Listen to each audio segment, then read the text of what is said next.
Hello friends, good morning. मैं हूं आपका दोस्त राहुल और आप सभी का स्वागत है मेरे यूट्यूब चैनल द स्ट्रीट 2.0 पर। दोस्तों, आज के इस महत्वपूर्ण के लेक्चर में हम डिस्कस करने वाले हैं 12 जनवरी 2024 के 10 मोस्ट इम्पोर्टेंट करंट अफेयर के क्वेश्चन। तो आप इस पूरे लेक्चर को बहुत ही ध्यान से लास्ट तक जरूर देखिएगा और लास्ट में आपसे एक क्वेश्चन पूछा जाएगा जिसका आंसर आपको कमेंट बॉक्स में ज़रूर देना है। और स्टैटिक जीके के भी क्वेश्चन लास्ट में रखे गए हैं। तो दोस्तों, पूरा वीडियो देखना ना भूलें, पूरा वीडियो लास्ट तक ज़रूर देखें क्योंकि ये वीडियो जो है आपकी परीक्षा की दृष्टि से काफ़ी ज़्यादा इम्पोर्टेंट वीडियो होने वाली है, क्योंकि इसमें ना बहुत सारे रिवीजन पॉइंट लिए गए हैं जो कि परीक्षा की दृष्टि से बहुत ही महत्वपूर्ण पॉइंट लिए गए हैं। तो पूरा वीडियो लास्ट तक दोस्त जरूर देखें। आइए शुरू करते हैं आज का पहला क्वेश्चन। आज का हमारा जो पहला और इम्पोर्टेंट क्वेश्चन है वो है, किस राज्य के महाकाल लोक में प्रसादम का उद्घाटन किया गया है? तो इसका जो राइट आंसर है option number C right answer है। जो मध्य प्रदेश राज्य में महाकाल लोक के प्रसादम का उद्घाटन किया गया है, तो ये जो है मध्य प्रदेश राज्य है। तो ऑप्शन नंबर इसका सी जो है राइट आंसर है। मध्य प्रदेश के जो सीएम है मोहन यादव, उन्होंने उज्जैन के जो महाकाल लोक है उसमें देश की पहली जो हेल्दी और हाइजीनिक जो फूड स्ट्रीम है प्रसादम का लोकार्पण किया है। और ये जो प्रसादम है ये 1,75,00,000 रुपए की लागत से तैयार किया जाएगा और इसमें जो है उज्जैन के बाद दुनिया भर में 100 जगहों पर फ्रूट स्ट्रीट खोले जाएंगे। और बता दें कि यहाँ पर जो अलग अलग फ्रूट स्टॉल मिलेंगे आपको और जहाँ उज्जैन के स्थानीय व्यंजन भी देखने को मिलेंगे। तो याद रखना, ये मध्य प्रदेश का राइट आंसर है। आइए, मध्य प्रदेश आया है तो मध्य प्रदेश के बारे में जानते हैं। मध्य प्रदेश राज्य का जो गठन किया गया था वो 1 नवंबर 1956 को मध्य प्रदेश राज्य का गठन किया जाता है और यहाँ की जो राजधानी है ये भोपाल है। मध्य प्रदेश में जो जिलों की संख्या है वो 55 जिले हैं और यहाँ के राज्यपाल हैं मंगू भाई सी पटेल, मध्य प्रदेश के राज्यपाल हैं। और मुख्यमंत्री जो है मोहन यादव हैं जो कि बीजेपी पार्टी से हैं। और यहाँ की जो विधानसभा की सीटें हैं वो 230 सीटों पर चुनाव होता है मध्य प्रदेश में। और राज्यपाल जो राज्यसभा की सीटें हैं दोस्तों वो 11 सीटें हैं यहाँ पर राज्यसभा की। और लोकसभा की जो सीटें हैं वो है 29 सीटें यहाँ पर लोकसभा की हैं। तो यह ध्यान देना। आइए बात करते हैं, मध्य प्रदेश आया है तो मध्य प्रदेश से कुछ करंट अफेयर के बारे में चर्चा करते हैं। आपकी परीक्षा की दृष्टि काफ़ी इंपॉर्टेंट है। मोटे अनाजों के उत्पादन को बढ़ावा देने के लिए अभी हाल ही में रानी दुर्गावती श्री अन्न प्रोत्साहन योजना मध्य प्रदेश सरकार ने ही शुरू की है। और यहीं पर अभी हाल ही में यहाँ के सीएम जो है मोहन यादव को बनाया गया और इसके साथ साथ 2 डिप्टी सीएम बनाए गए हैं, जिसमें से डिप्टी सीएम जगदीश देवड़ा और राजेंद्र शुक्ला को बनाया गया है। 2 डिप्टी सीएम बनाए गए हैं और नरेंद्र सिंह तोमर को विधानसभा अध्यक्ष बनाया गया है।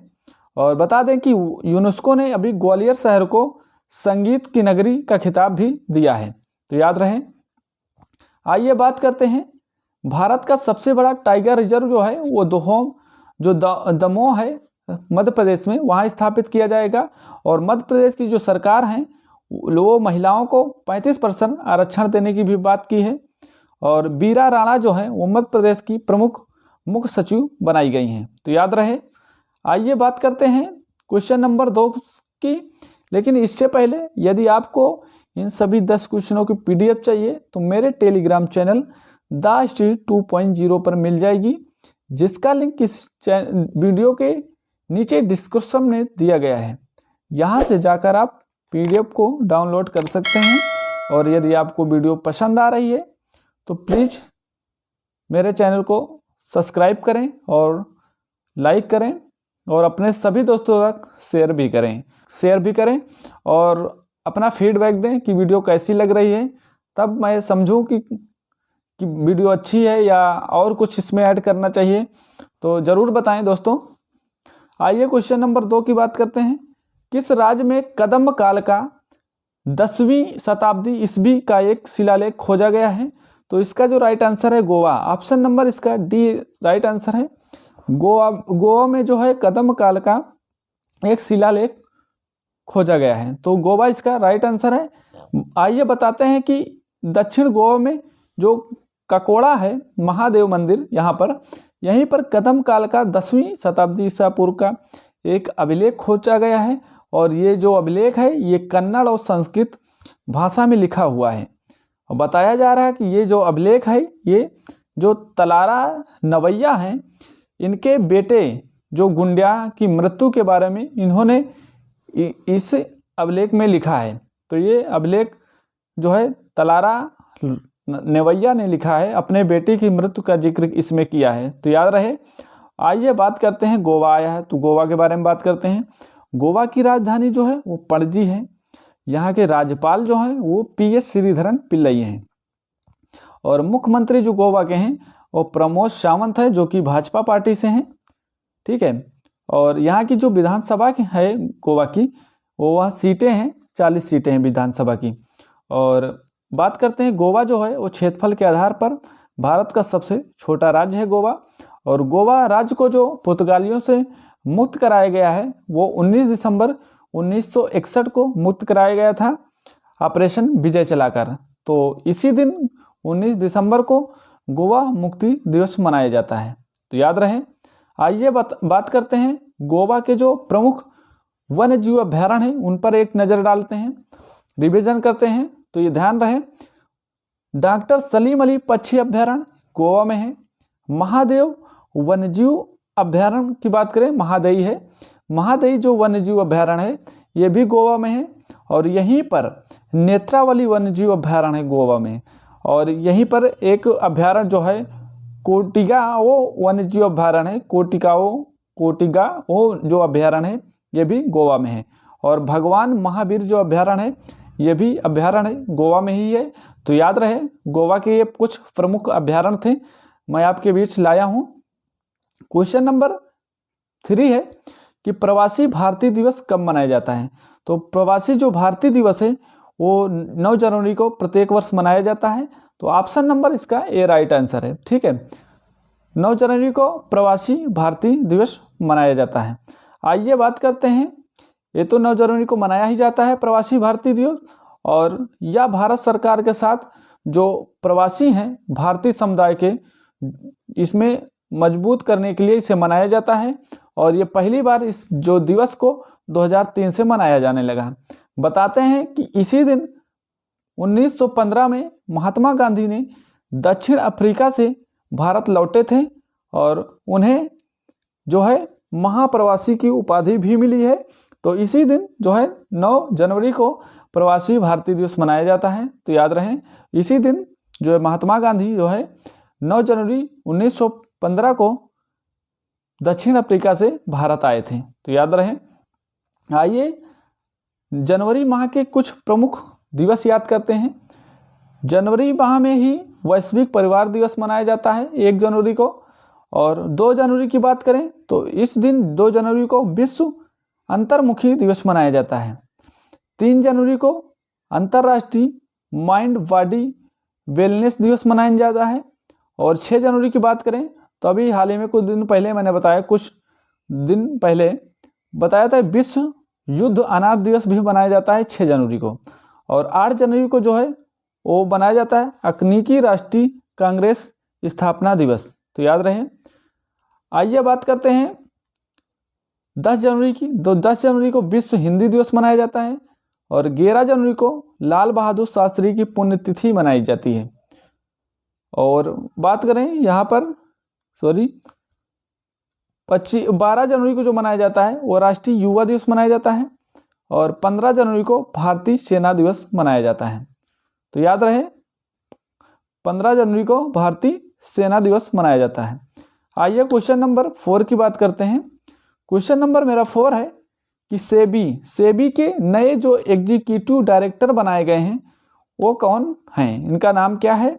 तो जो सेबी के जो एग्जीक्यूटिव डायरेक्टर बनाए गए हैं वो बनाए गए जी राम मोहन राव को। ऑप्शन नंबर इसका सी राइट आंसर है, जी राम मोहन राव इसके राइट आंसर है, ठीक है, याद रखना। आइए बात करते हैं इसके बारे में। तो ये जो सेबी है, सेबी का फुल फॉर्म होता है security and exchange board of India. तो इसके जो एग्जीक्यूटिव डायरेक्टर बनाए गए हैं वो बनाए गए जी राम मोहन। जी का मतलब गोविंद या पल्ली, ठीक है, गोविंदिया पल्ली राम मोहन राव। ये जो हैं ये 2027 तक अपने पद पर इस पर बने रहेंगे। और सेबी की स्थापना की बात करें तो सेबी की स्थापना जो है 12 अप्रैल 1988 को सेबी की स्थापना होती है। और इसका जो हेडक्वार्टर बनाया जाता है वो मुंबई में इसका हेडक्वार्टर बनाया जाता है। तो मुंबई में इसका हेडक्वार्टर है सेबी का। और स्थापना जो है 12 अप्रैल 1988 को इसकी स्थापना होती है, तो याद रहे। आइए बात करते हैं हाल ही में नियुक्त की गई कुछ महत्वपूर्ण नियुक्तियां अभी हाल ही में जो हुई हैं। विकासशील का नाम सभी को पता हो, विकासशील को अभी हाल ही में एडीबी के कार्यकारी निदेशक के रूप में चुना गया है, विकासशील को। और जो हुंडई है हुंडको के अध्यक्ष और एमडी जो बनाए गए हैं वो संजय कुलश्रेष्ठ को बनाया गया है। और IREDA के जो वित्त निदेशक बनाए गए हैं वो बनाए गए हैं BK मोहंती को बनाए गए हैं। श्रीलंका के जो श्रीलंका है, श्रीलंका में भारत के नए राजदूत जो बनाए गए हैं वो संतोष झा को बनाए गए हैं। और CS राजन को जो है कोटक महिंद्रा बैंक के नए अध्यक्ष के रूप में चुना गया है। तो CS राजन को चुना गया है। आइए दोस्तों बात करते हैं राहुल रसगोत्रा की। तो राहुल रसगोत्रा को अभी हाल ही में ITBP के महानिदेशक के रूप में चुना गया है। और जगदीश धनखड़ ये पौंडीचेरी विश्वविद्यालय के चांसलर इन्हें बनाया गया है। और अनीश दयाल सिंह को CRPF का महानिदेशक बनाया गया है। और नीना सिंह जो है वो CISF के महानिदेशक बनाई गई हैं। तो याद रखना अनीश दयाल जो है CRPF के महानिदेशक हैं और नीना सिंह जो हैं वो CISF के महानिदेशक हैं। आइए बात करते हैं क्वेश्चन नंबर 5 की। एशियाई ओलंपिक क्वालिफायर में पुरुषों की 10 मीटर एयर पिस्टल टीम स्पर्धा का स्वर्ण पदक किस टीम ने जीता है? तो ये भारत टीम ने जीता है। ऑप्शन नंबर ए इसका राइट आंसर है। भारत ने इस प्रतियोगिता को जीत लिया है। तो भारत ने इसमें स्वर्ण पदक जीता है, याद रहे। भारत ने इसमें कौन सा पदक जीता है? स्वर्ण पदक। पुरुषों की जो 10 मीटर एयर पिस्टल है इसमें भारत ने स्वर्ण पदक जीत लिया है। और वरुण तोमर और अर्जुन सिंह चीमा और उज्जवल मलिक ये भारतीय टीम ने इसमें शीर्ष स्थान प्राप्त किया है।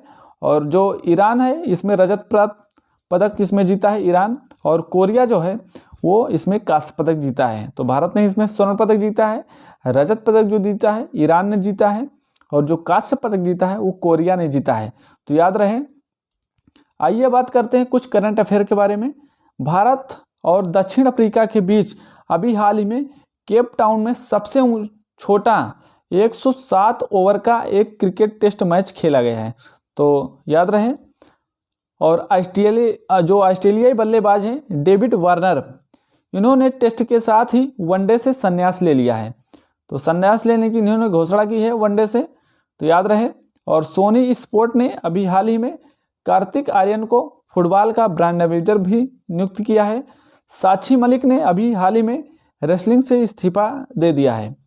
और अमिताभ बच्चन जो हैं वो इंडियन स्ट्रीट है प्रीमियम लीग में मुंबई टीम के मालिक बने हैं। तो याद रखना अमिताभ बच्चन जो इंडियन स्ट्रीट प्रीमियर लीग है ये मुंबई टीम के मालिक इसमें बने हैं। तो याद रखें। आइए बात करते हैं क्वेश्चन नंबर 6 की। क्वेश्चन नंबर 6 है चक्रवात अलवारो ने किस देश को प्रभावित किया है? इंपॉर्टेंट है और इससे जो रिवीजन पॉइंट है वो ज़्यादा इंपॉर्टेंट है। तो याद रहे चक्रवात अलवारो ने किस देश को प्रभावित किया है? तो ये मेडागास्कर को प्रभावित किया है। ऑप्शन नंबर इसका बी राइट आंसर मेडागास्कर। तो याद रहे जो चक्रवात का नाम क्या है? अलवारो। आइए बात करते हैं ये जो चक्रवात है वो उष्णकटिबंधीय चक्रवात है अलवारो। और मेडागास्कर के जो मोराम्बे हैं वहाँ पर आया है। और इस चक्रवात के कारण 16,000 से अधिक लोग इससे प्रभावित हुए हैं और 8400 लोग इससे विस्थापित हुए हैं यहाँ से। तो याद रहे आपको। आइए बात करते हैं कुछ चक्रवातों की। चक्रवात मिजोंग, चक्रवात जो मिजोंग है, इसका नामकरण जो मिजोंग है किसने किया, तो ये म्यांमार ने इसका नामकरण किया है। और इससे जो प्रभावित क्षेत्र रहा है वो तमिलनाडु रहा, आंध्र प्रदेश, पांडिचेरी और उड़ीसा इससे प्रभावित रहे हैं। और इसकी जो उत्पत्ति होती है वो बंगाल की खाड़ी से मिजोंग चक्रवात की उत्पत्ति होती है। और इस साल हिंद महासागर में उठने वाला छठा और बंगाल की खाड़ी में बनने वाला ये चौथा चक्रवात था, याद रहे। छठा नंबर का जो है हिंद महासागर में उठने वाला ये तूफान था और बंगाल की खाड़ी में का ये चौथा तूफान था मिजोंग। और इसका नामकरण म्यांमार ने रखा है। तो याद रहे नामकरण किसने रखा है, ये जरूर याद रहे आपको। आइए बात करते हैं चक्रवात तेज की, इंपॉर्टेंट है इसके बारे में। चक्रवात तेज का जो नामकरण रखा वो अपना भारत ने रखा है। और इससे जो प्रभावित हुआ था वो यमन और ओमान इससे प्रभावित हुए थे। और इसकी जो उत्पत्ति हुई है वो अरब सागर से इसकी उत्पत्ति हुई है। और उसके बाद यहाँ पर हामून तूफान जो है हामून तूफान है, इसका नामकरण जो है ईरान ने रखा है। ठीक है, नामकरण जो रखे हैं इसको जरूर याद रखेंगे। नामकरण इसका जो है हामून तूफान का नामकरण किसने रखा है, ईरान ने रखा है। और उत्पत्ति इसकी जो है बंगाल की खाड़ी में होती है। और इससे जो प्रभावित होता है वो बांग्लादेश इस तूफान से प्रभावित होता है, तो याद रहे। आइए बात करते हैं चक्रवात मिथिली की। जो चक्रवात मिथिली है इसका नामकरण मलेशिया ने रखा है, याद रहे। नामकरण किसने रखा, मलेशिया ने। और ये बंगाल की खाड़ी में इसकी उत्पत्ति हुई है यहाँ से। और इससे जो प्रभावित हुआ है वो बांग्लादेश इससे प्रभावित हुआ है, याद रहे। और बिपरजॉय चक्रवात सभी लोगों ने सुना है, इसका नामकरण किसने रखा, बांग्लादेश ने इसका नामकरण रखा है। और इससे जो प्रभावित क्षेत्र था वो महाराष्ट्र, गुजरात और पाकिस्तान इससे प्रभावित रहे हैं। और बता दें कि इसकी जो हवा की गति थी 150 किलोमीटर प्रति घंटा इसकी हवा की गति थी, तो याद रहे। और ये जो उत्पत्ति इसकी होती है वो अरब सागर से इसकी उत्पत्ति होती है। आइए बात करते हैं क्वेश्चन नंबर 7 की। इंपॉर्टेंट क्वेश्चन है, हाल ही में शेख हसीना किस देश की लगातार चौथी बार प्रधानमंत्री बनी है। तो ये चौथी बार बनी है, यहाँ पर देख पा रहे हैं शेख हसीना को। तो शेख हसीना जो है वो बांग्लादेश की चौथी बार जो है प्रधानमंत्री बनी है। तो शेख हसीना इसका राइट आंसर है, बांग्लादेश, याद रखें। ये बांग्लादेश की प्रधानमंत्री हैं शेख हसीना। शेख हसीना जो है ये चौथी बार आम चुनाव में जीत हासिल की है। शेख हसीना ने कुल 5 बार बांग्लादेश की प्रधानमंत्री के रूप में शपथ लेंगी, 5वीं बार। ये 5 बार बन चुकी हैं। और प्रधानमंत्री जो शेख हसीना है इनकी पार्टी है वो है आवामी पार्टी लीग। ठीक है, जो पार्टी है वो आवामी लीग है। और आवामी लीग ने अभी 300 सीट वाली संसद में 223 सीट प्राप्त किए हैं। तो इन्होंने ये चुनाव जीत लिया है। तो प्रधानमंत्री अब शेख हसीना होगी, जो कि 5वीं बार बांग्लादेश की प्रधानमंत्री बनने जा रही हैं। ठीक है, तो ये 300 सीटों में 223 सीट ये जीत चुकी हैं। और बांग्लादेश की जो प्रधानमंत्री हैं शेख हसीना, वो 2009 से इस सत्ता पर बनी है। तो याद रखें 2009 से इस सत्ता पर बनी है शेख हसीना। और ये 5वीं बार प्रधानमंत्री बनी है। बांग्लादेश आया है तो बांग्लादेश की राजधानी ढाका है, यहाँ की मुद्रा टका है। और राष्ट्रपति जो है मोहम्मद शहाबुद्दीन चिप्पू हैं। मोहम्मद शहाबुद्दीन चिप्पू इसके राष्ट्रपति हैं यहाँ पर बांग्लादेश के। प्रधानमंत्री सभी को पता होगा, शेख हसीना यहाँ की प्रधानमंत्री है। और बांग्लादेश की जो संसद है उसको जातीय संसद कहा जाता है, यहाँ की संसद को, याद रहे। आइए बात करते हैं बांग्लादेश के बारे में और कुछ। बांग्लादेश का निर्माण जो है 1971 में होता है इसका निर्माण। और बांग्लादेश जो है 26 मार्च को अपना जो है स्वतंत्रता दिवस मनाता है बांग्लादेश। और कजाकिस्तान की जो पीएम है आपसे पूछे तो इलिहाना इस्माइलोव यहाँ के जो है प्राइम मिनिस्टर हैं। और मंगोलिया के राष्ट्रपति पूछे तो है उखनागिन खुरेलसुख, यहाँ के जो है मंगोलिया के राष्ट्रपति हैं। और जो है श्रीलंका के जो पीएम है वो है दिनेश गुणवर्धने, श्रीलंका के पीएम हैं। तो याद रखना इन तीनों के बारे में, इंपॉर्टेंट है आपके लिए। आइए बात करते हैं क्वेश्चन नंबर 8 की। गोल्डन ग्लोब अवार्ड 2024 में बेस्ट फिल्म का अवार्ड किसने जीता है। तो इससे रिलेटेड जो भी पॉइंट है आपकी परीक्षा के लिए काफ़ी ज़्यादा इंपॉर्टेंट है। ये तो क्वेश्चन है, लेकिन इससे जो रिलेटेड पॉइंट है वो काफ़ी ज़्यादा इंपॉर्टेंट है। तो इसका जो राइट आंसर है, गोल्डन ग्लोब अवार्ड 2024 में जो बेस्ट फिल्म का अवार्ड जीता है वो ओपेनहाइमर ने जीता है। ऑप्शन नंबर इसका बी राइट आंसर है, याद रहे।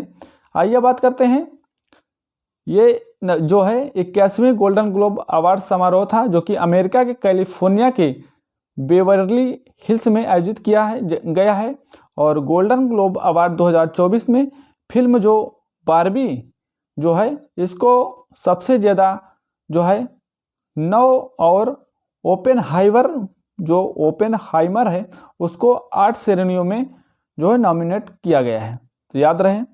और बता दें कि गोल्डन ग्लोब जो पुरस्कार है वो गोल्डन ग्लोब पुरस्कार अमेरिका और अंतर्राष्ट्रीय फिल्म और टेलीविज़न ये दोनों में उत्कृष्टता के लिए दिए जाने वाला ये पुरस्कार है।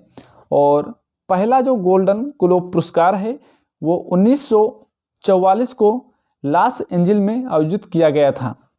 और बता दें कि ये पुरस्कार जो है हॉलीवुड फॉरेन प्रेस एसोसिएशन द्वारा ये प्रदान किया जाता है, तो इसे याद रहे। और बता दें कि 80 नंबर का जो गोल्डन ग्लोब अवार्ड था उसमें 2023 में नाटू नाटू को गोल्डन ग्लोब पुरस्कार जीता है। गोल्डन ग्लोब पुरस्कार जो गीत का है इसने नाटू नाटू ने जीता है। तो आइए बात करते हैं गोल्डन ग्लोब पुरस्कार 2024 की। 2024 में जो बेस्ट पिक्चर थी, फिल्म थी, वो थी ड्रामा। और ओपेनहाइमर जो है इसके डायरेक्टर जो थे वो क्रिस्टोफर नोलन इसके जो है डायरेक्टर थे ओपेनहाइमर के। और सर्वश्रेष्ठ जो मोशन पिक्चर थी वो थी क्रिस्टोफर नोलन की, याद रहे। और इसमें जो सर्वश्रेष्ठ अभिनेता थे वो थे किलियन मर्फी, इसके सर्वश्रेष्ठ अभिनेता थे। और जो मोशन पिक्चर थी वो ड्रामा के लिए इन्हें चुना गया था सर्वश्रेष्ठ जो फिल्म का। और सर्वश्रेष्ठ जो अभिनेत्री थी वो थी लिली ग्लैड स्टोर, जो है सर्वश्रेष्ठ अभिनेत्री थी, तो याद रहे। 2023 के प्रमुख पुरस्कारों के बारे में, विजय अमृतराज और लिएंडर पेस अभी हाल ही में अंतर्राष्ट्रीय टेनिस हॉल ऑफ फेम में शामिल किए गए हैं। और बता दें कि जावेद अख्तर ये Padmashri lifetime achievement award से सम्मानित किए गए हैं इन्हें। और वानकी मूल जो दिवाली है इसे पावर ऑफ वन अवार्ड से सम्मानित किया गया है। अभी हाल ही में डॉक्टर हेमा चंद्रन रवि कुमार को कर्मवीर चक्र प्रदान किया गया 2023 का। और पुष्पा भारती जो हैं वो उन्हें जो है 33वें व्यास सम्मान से सम्मानित किया गया है। आइए दोस्तों, 2023 में जो कबीर वेदी हैं इनको इटली का the order of merit award से सम्मानित किया गया था। और जो लियोनेल मेसी हैं इन्हें time magazine athlete of the year से सम्मानित किया गया था। और अब्दुल्लाही जो मायर हैं ये UNHCR की जो नानसेन शरणार्थी पुरस्कार से सम्मानित किया गया था। और जो पेरुमल मुरुगन हैं उन्हें JCB पुरस्कार 2023 से सम्मानित किया गया है। तो सभी पुरस्कार आपकी परीक्षा के लिए काफ़ी ज़्यादा इंपॉर्टेंट है। दोस्तों, क्वेश्चन नंबर 9 की बात करते हैं। यूरोपीय निवेश बैंक की पहली महिला अध्यक्ष किसे बनाया गया है? तो यूरोपीय निवेश की जो पहली महिला अध्यक्ष बनी है वो बनाई गई थी जो नादिया हैं, नादिया कैल्विनो, इनको बनाया गया है। तो ऑप्शन नंबर इसका ए राइट आंसर है, नादिया कैल्विनो। ठीक है, याद रहे। यहाँ पर देख पा रहे हैं नादिया कैल्विनो को, तो इसका राइट आंसर है नादिया कैल्विनो। नादिया जो कैल्विनो है यूरोपीय निवेश बैंक की अध्यक्ष बनने वाली पहली महिला बनी है। कैल्विनो जो है नादिया कैल्विनो ये यूरोपीय देश स्पेन की अर्थशास्त्री हैं। और यूरोपीय जो निवेश बैंक है इसकी 8वीं अध्यक्ष बनी है। और बता दें कि जर्मनी के वर्नर होयर की जगह लेंगी, तो ये वर्नर होयर की जगह ले ली हैं। यूरोपीय निवेश बैंक की स्थापना की बात करें तो 1958 में इसकी स्थापना होती है। और इसका मुख्यालय जो है वो किर्चबर्ग लग्जेमबर्ग में स्थापित किया गया इसका मुख्यालय। आइए दोस्तों बात करते हैं क्वेश्चन नंबर 10 की, जो कि मेरा लास्ट क्वेश्चन है। हाल ही में हिम तेंदुआ किस देश का राष्ट्रीय प्रतीक चिन्ह घोषित किया गया है हिम तेंदुआ को? तो इसका जो राइट आंसर है इसका राइट आंसर किर्गिस्तान। ठीक है, किर्गिस्तान को हिम तेंदुआ का जो है राष्ट्रीय प्रतीक घोषित किया गया है। आइए बात करते हैं हिम तेंदुआ के प्रमुख स्थान कहाँ कहाँ पर हैं। ठीक है, हेमिस राष्ट्रीय उद्यान है हिम तेंदुआ के लिए सभी प्रसिद्ध हैं, वे लद्दाख में हैं। और ग्रेट हिमालय नेशनल पार्क की बात करें तो ये भी हिमाचल प्रदेश में है। गंगोत्री राष्ट्रीय उद्यान की बात करें तो उत्तराखंड में है। कंचनजंगा राष्ट्रीय उद्यान की बात करें तो ये सिक्किम में है। हिम तेंदुआ राज्य पशु जो है वो लद्दाख और हिमाचल प्रदेश का राज्य पशु है हिम तेंदुआ, तो याद रहे। और बात करते हैं कि भारत में हिम तेंदुओं की जो संख्या है लगभग वो 700 से 800 होने का अनुमान बताया जा रहा है। चीन में हिम तेंदुओं की आबादी सबसे ज़्यादा है। कहाँ पर? चीन में सबसे ज़्यादा है हिम तेंदुआ। दोस्तों आइए बात करते हैं कल के रिवीजन क्वेश्चन की। कल का मेरा क्वेश्चन था भारत का प्रथम सूर्य मिशन आदित्य L1 किस दिन लैग्रेंज पॉइंट 1 पर पहुंचा? तो 6 जनवरी 2024 को पहुंचा। और बात करें 2022-23 में भारत की खिलौने की जो निर्यात में कितनी वृद्धि हुई? तो 239% की वृद्धि हुई। जो WTO में भारत के स्थायी प्रतिनिधि कौन बने? तो सेंथिल पांडियान सी को बनाया गया। किस अंतरिक्ष एजेंसी ने फ्यूल सेल तकनीक का सफल परीक्षण किया? तो इसरो ने किया। ठीक है, आइए बात करते हैं नेक्स्ट क्वेश्चन की। कॉलेज जो फरगार्थ सी है मिशन किस राज्य में शुरू किया गया? तो ये मणिपुर में शुरू किया गया। गुजरात ग्लोबल इन्वेस्टर्स समिट के जो मुख्य अतिथि के रूप में चुने गए हैं वो पेट्र फियाला को चुना गया है। कौन Mrs India 1 in a million 2023 की विजेता बनी?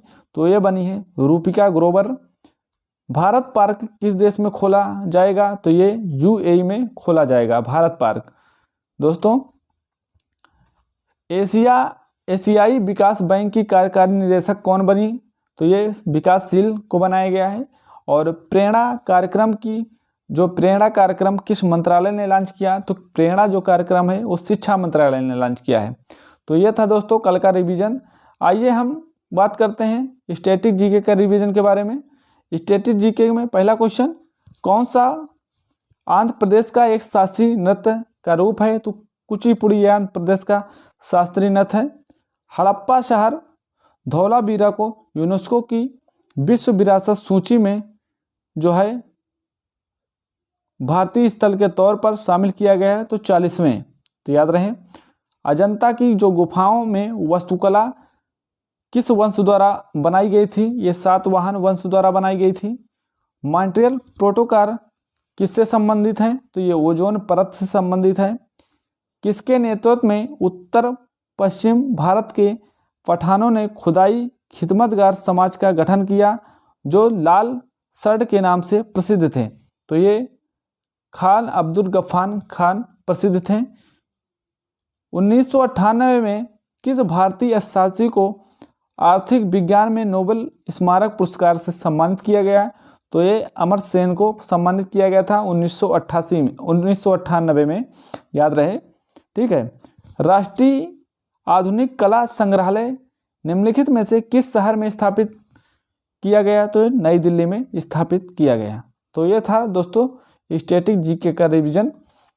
कल मैंने आपसे पूछा था कि BCCI ने किस भारतीय क्रिकेटर के सम्मान में 7 नंबर की जर्सी को रिटायर कर दिया है? तो इसका जो राइट आंसर था वो महेंद्र सिंह धोनी था, याद रहे। ऑप्शन नंबर 20 का राइट आंसर था। दोस्तों आज का मेरा क्वेश्चन है आपसे कि प्रधानमंत्री नरेंद्र मोदी ने दुनिया के सबसे बड़े मेडिटेशन सेंटर सर्ववेद मंदिर महामंदिर का उद्घाटन किया है या किस स्थान पर स्थित है? तो इसका जो राइट आंसर है आप कमेंट बॉक्स में ज़रूर दें, हमें इंतज़ार रहेगा आपके आंसर का। दोस्तों तो चलते हैं दोस्तों, तो बस यहीं तक आपका वीडियो रहा आज का। तो दोस्तों वीडियो अगर आपको पसंद आई हो तो प्लीज़ वीडियो को लाइक करें और चैनल को सब्सक्राइब करें और अपने सभी दोस्तों तक इस वीडियो को शेयर भी करें दोस्तों। और इस वीडियो से संबंधित अगर कोई भी सुझाव है आपका तो आप इस कमेंट सेक्शन में दे सकते हैं दोस्तों। और वीडियो कैसी लगी और अपना फीडबैक भी बताएं। दोस्तों। तो दोस्तों मिलते हैं नेक्स्ट वीडियो में। आज के लिए यहीं तक। जय हिंद, जय भारत सभी दोस्तों को।